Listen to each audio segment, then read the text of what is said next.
शरीयत और इस्लाम। बीजेपी मोदी सरकार वालों ने जिस दिन मोदी जी ने गद्दी संभाली थी तो उन्होंने ये कसम नहीं खाई थी कि मैं भारत के लिए निर्माण करूंगा या मैं भारत को आगे बढ़ाऊंगा या भारत के हर देशवासियों को मैं अपनी तरीके से सहमत रखूंगा, हर एक की धर्म और जाति को मैं उनकी आस्था पे मैं कभी उंगली नहीं उठाऊंगा। उन्होंने ये कसम नहीं खाई थी। उन्होंने ये कसम खाई थी कि मैं आरएसएस के साथ मिलके, वीएचपी के साथ मिलके, बीजेपी के साथ मिलके एक सरकार बना रहा हूं जिससे कि मैं सबसे पहले भारत को मुस्लिम मुक्त भारत बना दूं। इसका ये सबसे बड़ा सबूत ये है कि उन्होंने लोगों को आतंकवादी बनवा दिया, मुसलमानों को आतंकवादी करार दे दिया। और इसका सबसे बड़ा सबूत ये भी है कि इन्होंने गौरक्षक के नाम पे मुसलमानों को बहुत मारा पीटा, औरतों के रेप कर दिए। इसका सबसे बड़ा सबूत ये आज जाहिर होता है कि पूरे हिंदुस्तान में पूरे मुसलमान झुलझ रहे हैं ये कहते हुए कि हम अपने कानून खुद कुरान के हिसाब से और शरीयत के हिसाब से चलाएंगे। और ये कई हद तक ये 100% ये सही बात है। और मुसलमान कभी आप लोगों के कानून के हिसाब से शरीयत को नीचा गिरता हुआ नहीं देखेगा, चाहे वो कोई भी हो, चाहे वो मैं क्यों ना हूं, चाहे वो कोई भी हो। और इस चीज में कोई भी मौलाना अगर इस चीज में बीजेपी सरकार, मोदी सरकार का साथ देता है तो उसको उसकी भुगतान भरनी पड़ेगी। क्यों? क्योंकि शरीयत कुरान नाजिल हुआ है, ऊपर से आसमान से आया है। ये हिंदू धर्म नहीं जानता। हिंदू धर्म को किस चीज का नॉलेज है? हिंदू धर्म को शरीयत के बारे में क्या पता है? हिंदू धर्म को इस्लाम क्या पता है? ये जो लोग कह रहे हैं कि 3 तलाक 3 तलाक 3 तलाक, मैं कहती हूँ अगर 3 तलाक को आप लोगों में यूनिफॉर्म सिविल कोड में ले जाना है तो 3 तलाक तो होंगे गवर्नमेंट के थ्रू। आप लोगों को अगर कोई कानून उस पे लाजिम हावी करना है तो उसके ऊपर एक कानून प्रेजेंट करो, लेकिन ये प्रेजेंट करो कि जिस तरीके से निकाह होने के बाद शादी रजिस्टर्ड होती है गवर्नमेंट में, ये अप्रिशिएबल है। इसी तरीके से अगर 3 तलाक होने के बाद उस तलाक को रजिस्टर्ड करवा के एक सर्टिफिकेट गवर्नमेंट से भी आप ले लो, ये चीज अप्रिशिएबल है। लेकिन 3 तलाक का मामला ये शरीयत है और ये शरीयत और अल्लाह रसूल के मामले में और इस्लाम के मामले में ये बातें कहीं ना कहीं बहुत खट रही है और मुसलमानों को दबाया जा रहा है। मुसलमानों के इस्लाम के साथ खिलवाड़ करने की ये एक बहुत बड़ी साजिश है और ये सबको समझ में आ रहा है, चाहे जो भी हो, क्योंकि हर तरीके से मुसलमान को दबाया जा रहा है। ईद में बकरा नहीं काटो, बीफ नहीं खाओ, गौरक्षक बना के फिराए जा रहे हैं पूरे भारत में।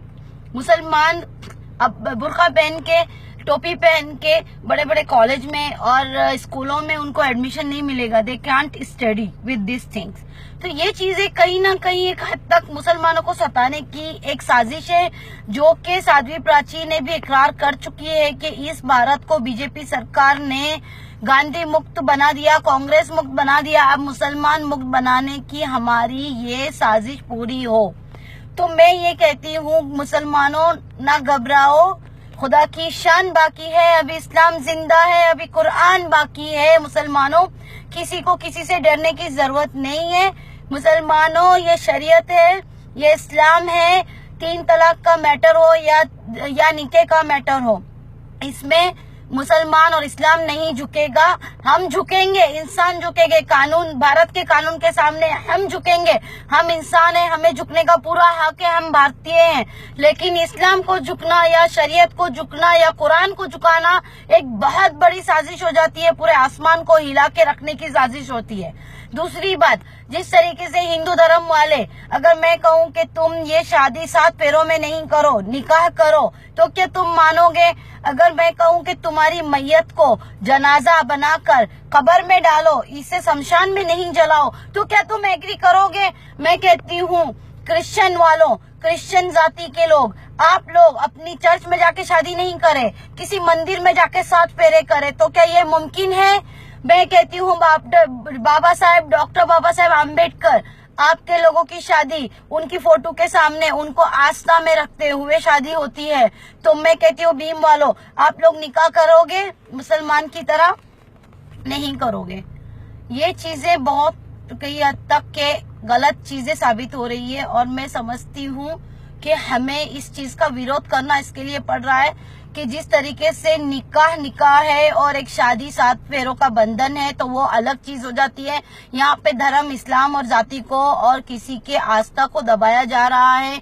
इसके लिए मैं इसके समझती हूँ कि सिर्फ मुसलमान ही नहीं, हर एक किस्म की जाति इसके लिए आरक्षण करेंगे और मेरे ख्याल से हर एक हमारा साथ देगा, क्योंकि पंजाबियों गुरु नानक वालों की शादी अलग होती है और उनके तलाक भी अलग होते हैं। तो जिन जिन का मजहब है, जिन जिन की जाति है, गवर्नमेंट को उन लोगों को दबाने की जरूरत नहीं है। मेरे ख्याल से जो गवर्नमेंट की साजिश है वो गलत है और मोदी सरकार आप बहुत गलत वे में जा रहे हैं।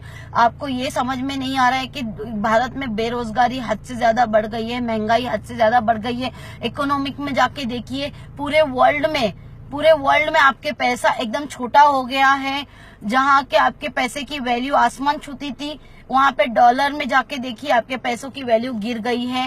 ये सब चीजें देखने के बजाय आप लोग इस्लाम को, भारत को मुस्लिम मुक्त बनाने के चक्कर में अपने ही भारत पे, अपने ही पैर पे कुल्हाड़ी मारे जा रहे हैं। ये गलत है। और मुसलमानों और औरतों में आप लोगों से ये कहती हूँ कि कोई कोर्ट का कानून आपके साथ में नहीं आएगा। क्यों? क्योंकि शरीयत में और अल्लाह ताला ने कुरान में मुसलमान को जो इज्जत दी है वो दुनिया की कोई और कानूनों में वो इज्जत नहीं है। वो जो आला मकाम दिया है, मुसलमानों ने इज्जत दी है एक कुरान में एक औरत को, आप सल्लल्लाहु अलैहि वसल्लम ने, रसूल सल्लल्लाहु अलैहि वसल्लम ने, वो इज्जत आप लोगों को कहीं नहीं मिलेगी। इसके लिए कहती हूँ, कानून के दरवाजे खटखटाने की जगह पे अगर आप अपने मौलवियों के साथ बैठते और इस चीज से डिस्कस करते कि ये तलाक मुझे फोन पे दिया गया है या तो ये किस तरीके से दिया है, तलाक सबसे पहले ये गवाही लेता है कि वो शख्स जिसने तलाक दिया है क्या वो नशे में था या उसकी कोई गवाही है। ये सब चीजें, बहुत सी चीजें हैं, मैं इतना नहीं जानती। मैं बहुत कुछ जानती हूँ लेकिन इतना नहीं जानती जितने के मौलवी जानते हैं, जो कि कुरान में हर एक हुरूफ का मतलब जानते हैं। तो मैं ये समझती हूँ कि औरतों, मेरी बहनों, मेरा हक इतना ही है कि मैं आपको समझा सकती हूँ, बाकी आपकी मर्जी है। जो हुक्म आपको अल्लाह और अल्लाह का रसूल देगा, जो कानून आपके लिए लागू अल्लाह ने और अल्लाह के रसूल ने किया है, कुरान ने किया है, वो कोई दुनिया का कानून नहीं करेगा।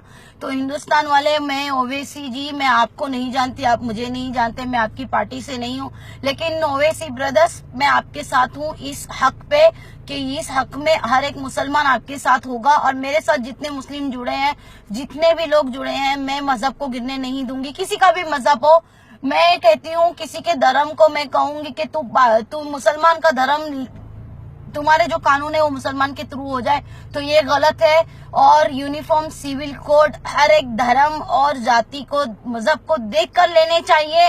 सिविल कोड आप लोग इस तरीके से नहीं कर सकते क्योंकि ये गलत है। एक तराजू में आप सबको नहीं तोल सकते क्योंकि हर एक की आस्था बनी है। आप लोगों को मेरी रिक्वेस्ट है कि ये जो हो रहा है ये गलत हो रहा है और ये कुछ साजिश के खिलाफ चली जा रही है, तो आप लोग ये साजिश पूरी होने ना दे, नहीं तो इस भारत के टुकड़े हो जाएंगे। इनकलाब जिंदाबाद के नारे 2016 में लग जाएंगे तो भारत के टुकड़े होना जरूरी है। रिक्वेस्ट करना हमारा काम है और रिक्वेस्ट पे अगर गवर्नमेंट नहीं उतरती है तो हमारा काम है कि हमें मजहब और इस्लाम की हिफाजत करनी चाहिए। हमें किसी के दबाव में आके हमें इस चीज को कबूल नहीं करना चाहिए कि कोई हमारे इस्लाम में दखल दे। जय हिंद, जय इस्लाम।